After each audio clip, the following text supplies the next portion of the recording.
In this video, I'm going to be changing the ISO in the two ways that I prefer to do it, keeping it really simple on the Canon 80D.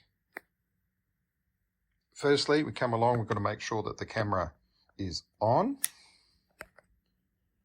And the first way to change the ISO is just on the top of the camera, where we come along and we press the ISO button and we see the ISO. Then we go to this wheel, the wheel there, and then by moving this wheel, we're changing the ISO setting. And I'm going to go, let's pretend it's a bit of low light there, and I want to go to 800 ISO. It's now set, all ready to go on 800 ISO. Second favorite way that I like to do this is that we've got the camera on, but I want to see the screen to do this. So come along, it's on photography, it's not on the video setting, which is the red one below. We're taking a picture here of a couple of apples. To change the ISO setting in this method, you just come along and we've got it on the screen. If it's not on your screen, press the info button at the top here.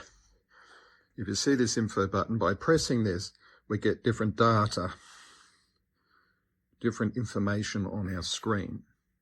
So come along here and there's the ISO. Come along and press that. And we can change it by moving this wheel on either side, and it moves the scale up and down to anything we want. We'll move it back down to 100, and there it is, done.